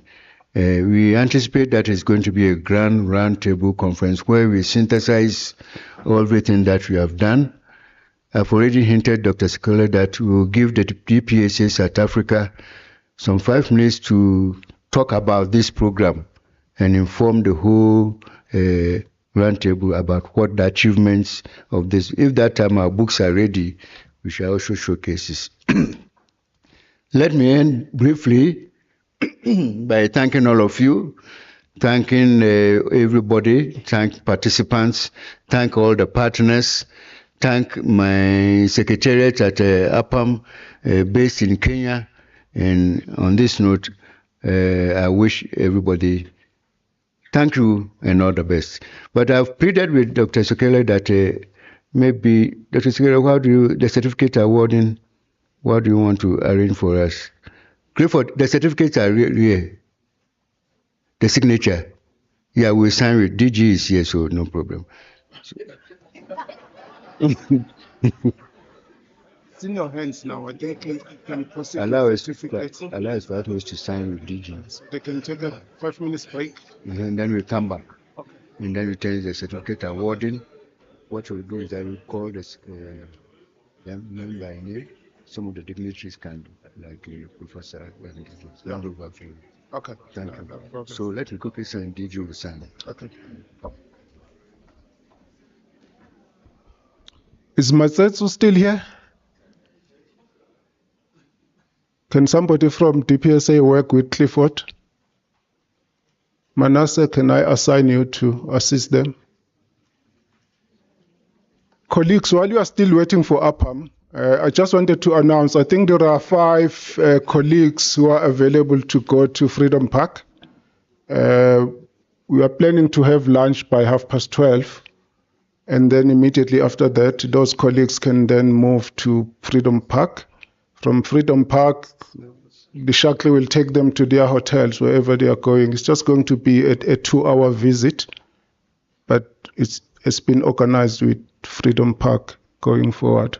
So Clifford has got a list of those who are available, and we have organized accordingly for them to go there. So that is the arrangement. I suggest that we take a 5-minute leg stretch so that we can move to the next session that APAM will take us through. Is that in order? Let's stretch for 5 minutes. Thank you very much.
Can we take our seats? Can we take our seats? Colleagues, I thought my job was done, but I've been called upon again to preside over the certificate handover. We have got additional names that will take their details and ensure that they get their certificates later. So we'll take care of that administrative arrangement. But for now, I have a list of certificates which are ready to be received, and I'm starting to do just that. I would like to call upon Lufuno Masinge.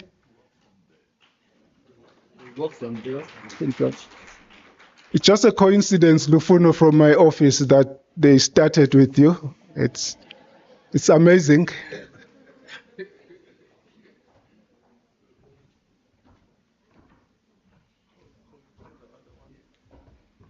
Thank you very much. Let's take a photo. Thank you very much.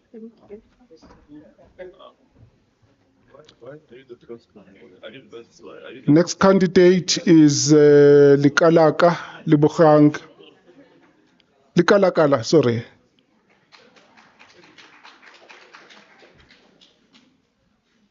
Thank you.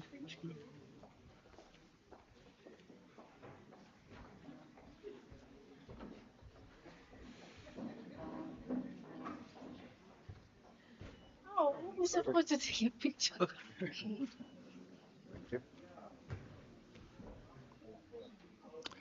The third one is Maloba Henrika. Thank you.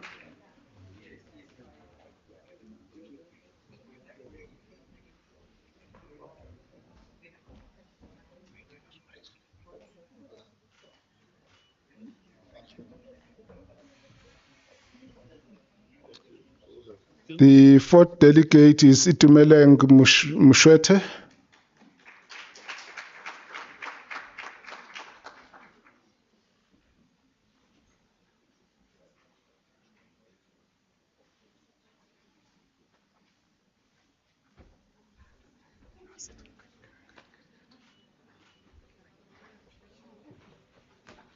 Next one is Ntambi Margaret.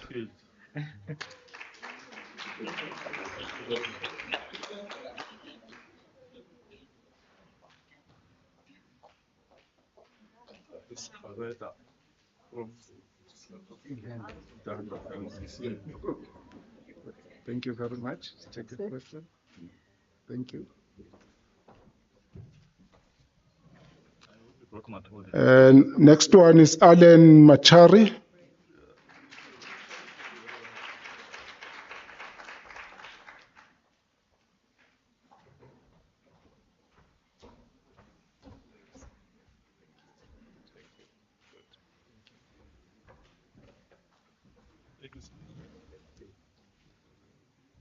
Next one is Koliswa Matebese Nochulwane.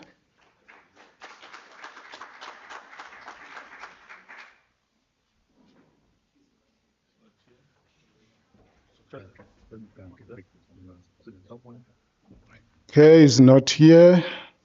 Then the next one is Dorothy Oselu.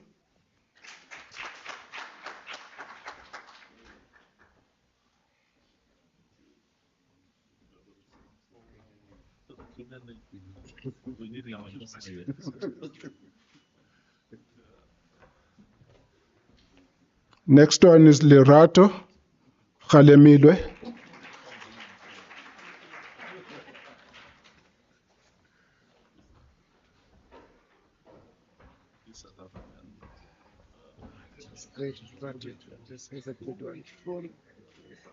Thank you. Next one is Maroti Rampele.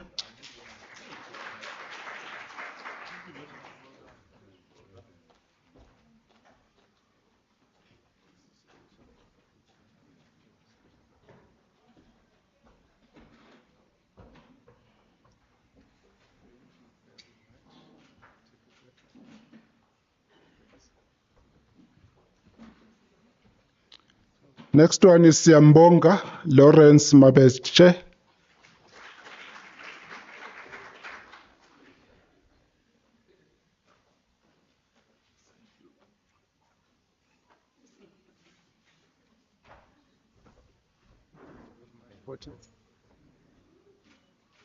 Thank you. Thank you, sir. Next one is Asanda, our intern. You did very well yesterday.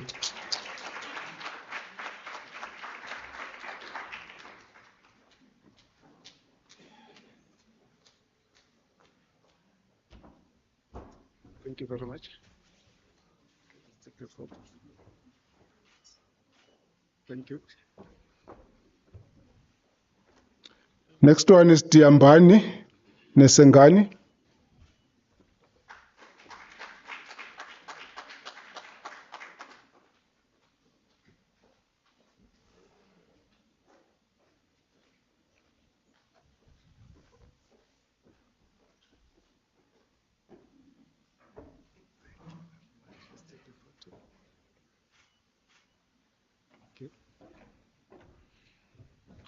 Next one is Nokoli Twaba.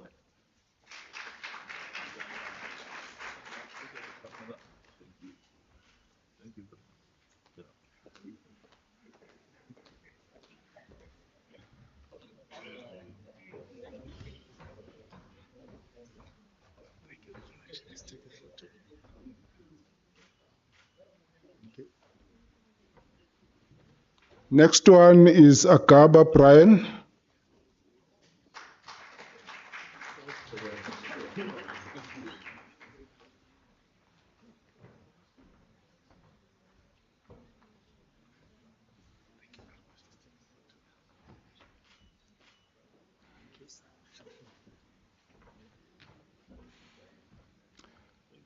This one is David Milo.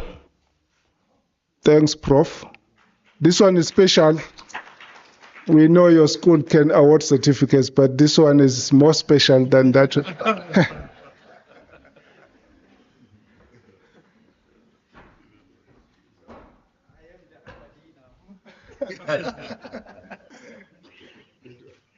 Thank you. Thank you. Next one is Abros Johnson Bakosibwe. Ambrose is here. It's not here. Next one is Joshua Bakaka.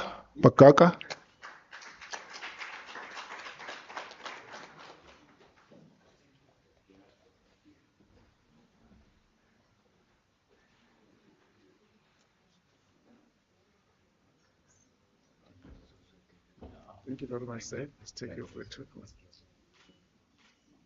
Thank you very much. Thank you. Joseph Kamau.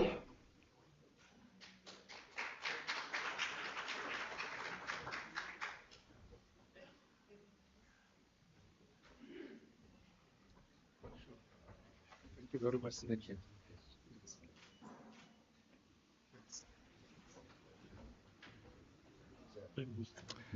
Kinalimang Tabata.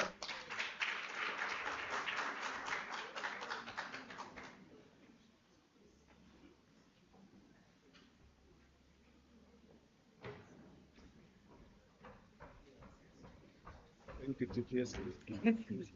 Thank you. Sure. Next one is Joel Mwasambili.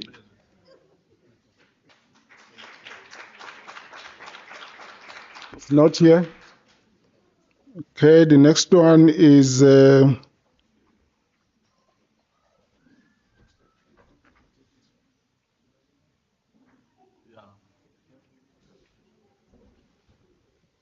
next one is Zanele Mfusi.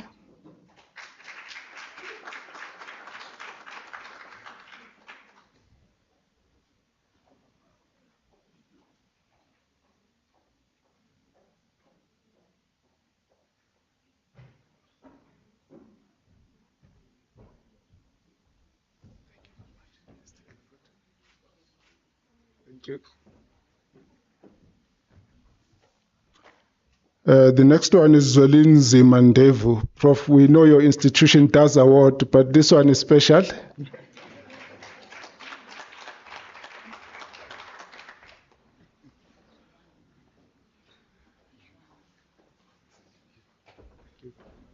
You're the only one who does it. In your school. Qiniso Mnyandu.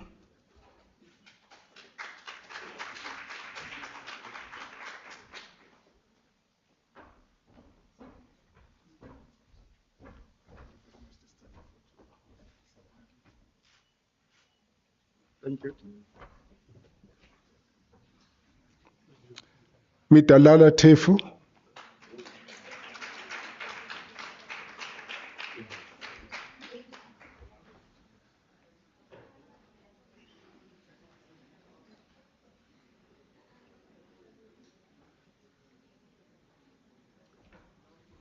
Thank you very much. Let's take a photo. Thank you. Stella Lubinga. Okay, from University of Pretoria, they're here today. UP is not here today. Next one is Teboho Libakeng.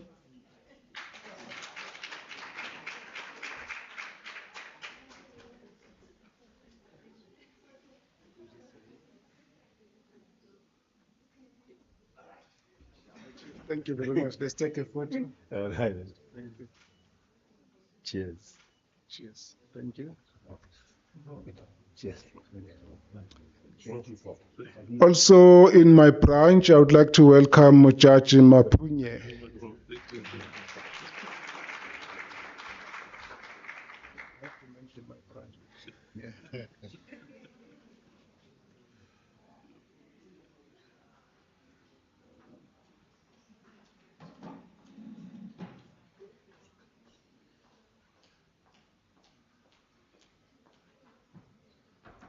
Judge, thank you very much. Let's take a photo. Thank you.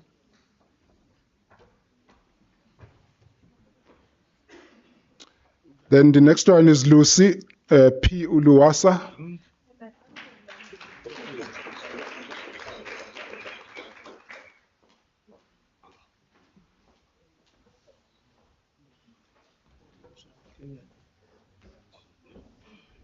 you very much. Let's take a photo.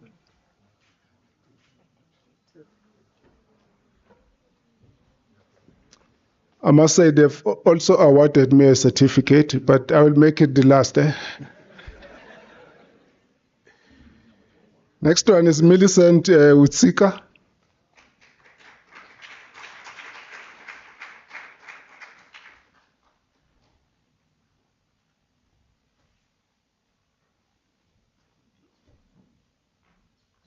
Thank you very much. Let's take a photo.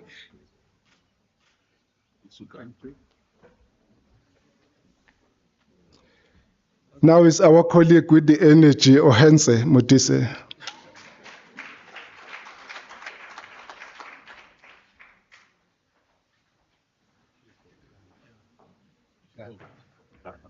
My chief, let's take a good one. Good. Thanks. Good one. We show them in Brazil. I'm just proposing that he shows them the certificate in Brazil so that they can see what. David Litswalo is not here. Okay, thank you. It's followed by Betty Lisaniso. As our colleague from Zambia. We have been talking since she was in Zambia, so I'm glad that you are here. Thank you very much. Let's take a good one. Thank you. Okay, then is Professor Masia from UP. I presume they are not here today. And then also from my branch, Manasseh Chikubo.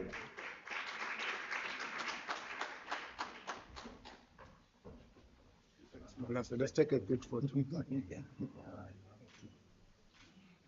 Thank you. Then it's followed by Richard Fedieli.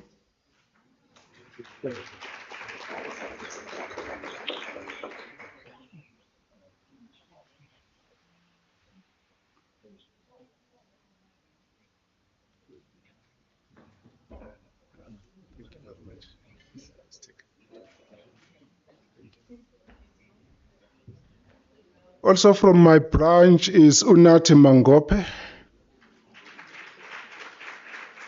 I'm mentioning colleagues from my branch because I didn't give them a pre-briefing what they were going to miss if they didn't register. So they saw between the lines that they had to be here. Thank you, Mr. Kifuti.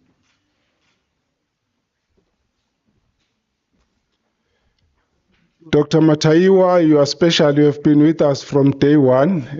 Please join us as well.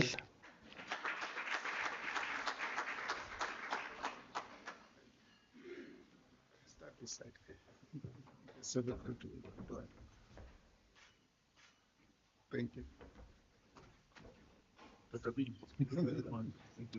Itumeleng Mushete.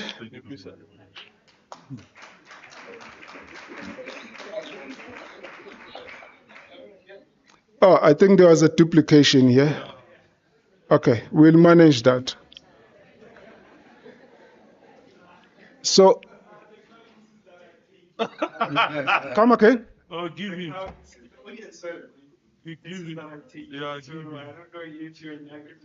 Okay, let's do that later. We're gonna sort it out later. For those that are duplicated, we're gonna offer them at the price, at a discounted price. The next one is Murungwa Murena. Is she here today? Okay. Next one is Alexander Zimba. Sí.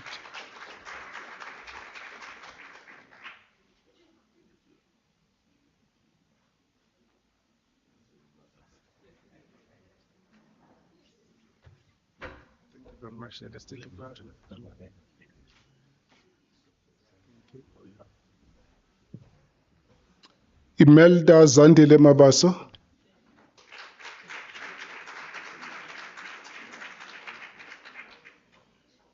This is the right person to be here, given the nature of the job she's doing. So I'm glad that you are here. Thank you very much. Thank you. Also from my branch, I didn't pre-warn her. She just saw between the lines. Is Mamelo Monacheng.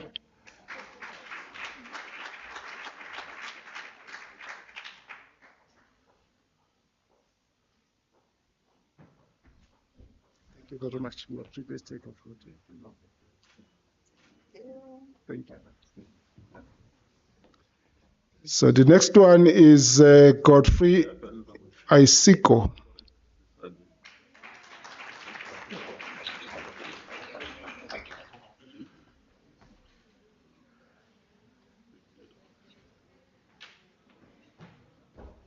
Thank you, sir. Let's take a photo.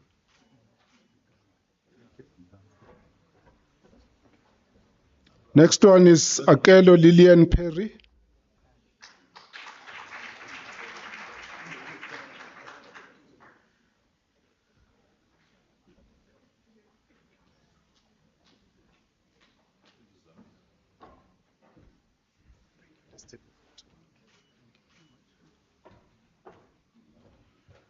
Next one also from DPSA, Barata, I'm glad that you saw the need to be here without being pro-warned or encouraged.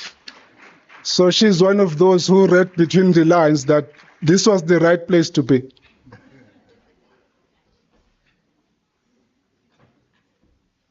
you very much. We appreciate it. Let's take a photo.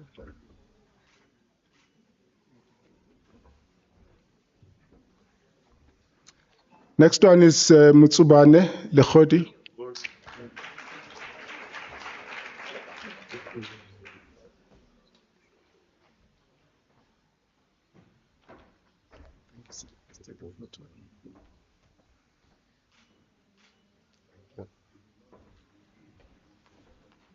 Shadrach Mpondomise.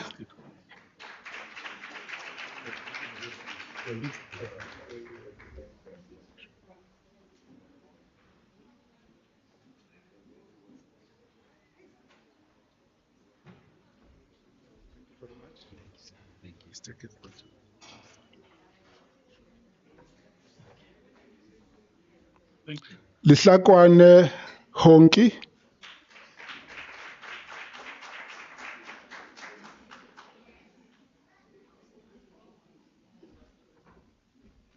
Thank you, sir.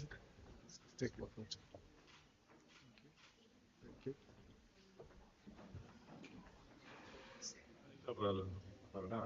Tumba Tuseku.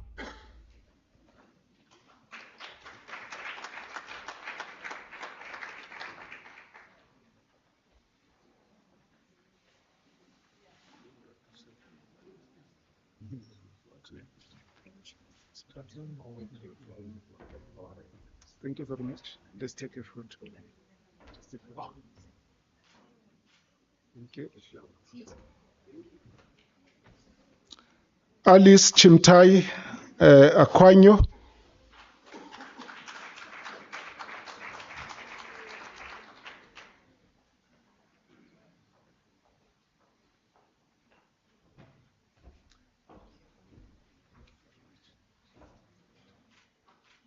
Thank you very much. Sithole Penelope.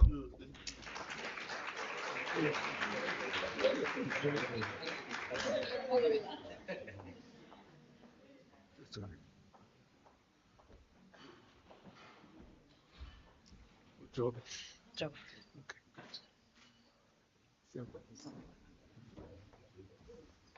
Ngoasheng Tebogo.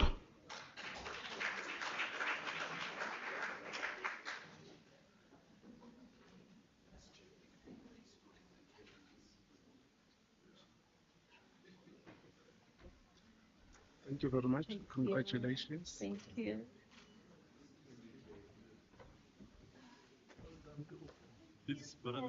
Cindy Tumelo Painter.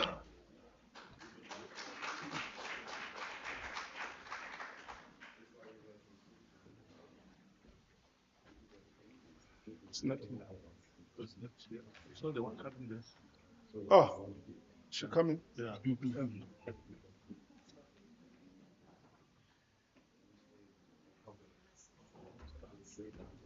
Thank you very much. Let's take a photo. Thank you. Well done. Fulufelo Irene Museisi.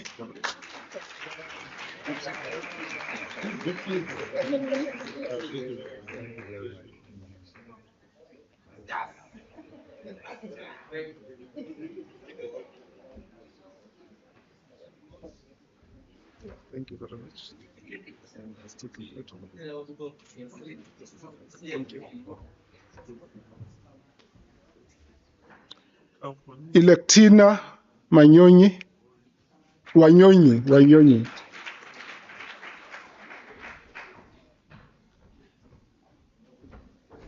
Much. Let's take a photo.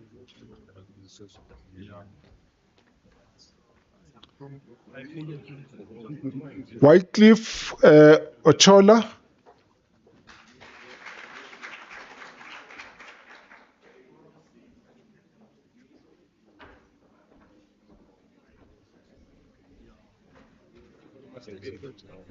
Thank you.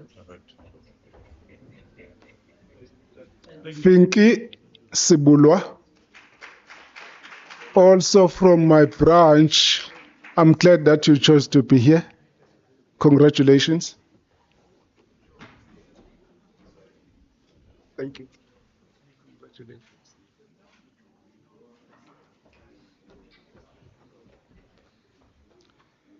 Okay, so how do I hand this one to myself?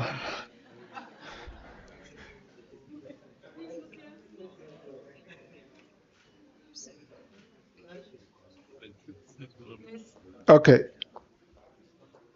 There is a list of people who still have to be sorted out after this. We will manage Prof from the University of Pretoria. I would like to thank APAM as well for awarding me this certificate. So it's really special. I've been getting the certificates over the last 8 years. It means so much because I can't get a similar one anywhere else. I can only get it here. Thank you very much to APAM and the partners, and I will give it to them. Have to come in. Take a picture with him.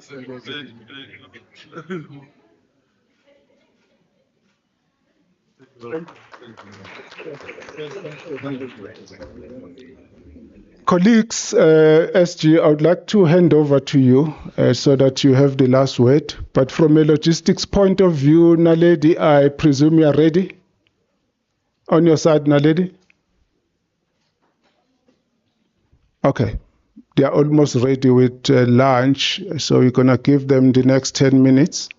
But without further ado, colleagues, I would like the SG to have the last word.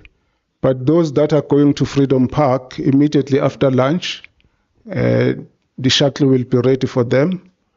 We are going to convene where Clifford is and then take further instructions from there. Clifford is just standing there, but we'll do that after lunch. The Freedom Park is still part of the seminar in terms of reflection, because Freedom Park is basically a place for reflection, not only for South Africans. You will find your leadership there from the rest of the continent. So it's a special place in that regard. So thank you very much. I'm looking forward to seeing you at Stellenbosch, Belleville campus. Director is there, so maybe she has got something special for us next year. But we'll keep that secret to him until we see what he offers next year. Thank you very much, colleagues.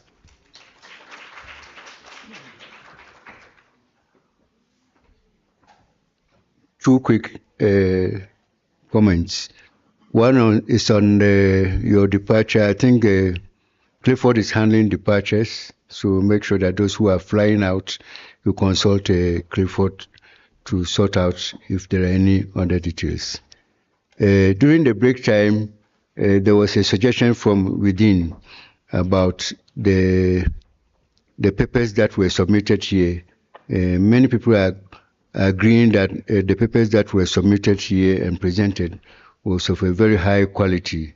So APAM should think about possibility. The possibility that we want to do is that first we will publish the report with all the distance, and then we will do what we call a special edition of the journal with documents that were presented here.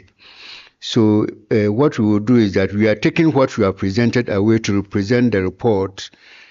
For purpose of the journal, please, you can take your document back, see what type of improvement, additional improvement that you can do, and bring it back. We will write to you officially within the next 2 weeks or 1 month, so that we produce a special journal, we call a special edition of the journal made up of reports, the presentations that were made here. On this note, let me again thank DG, Mr. Vukela, the DDG, Mr. Sukela, and all participants, and on behalf of the APAM Executive Committee, the Council, everybody, and the entire fraternity, let me wish all of you back safe back home. Thank you, and wish all of you the best. Thank you.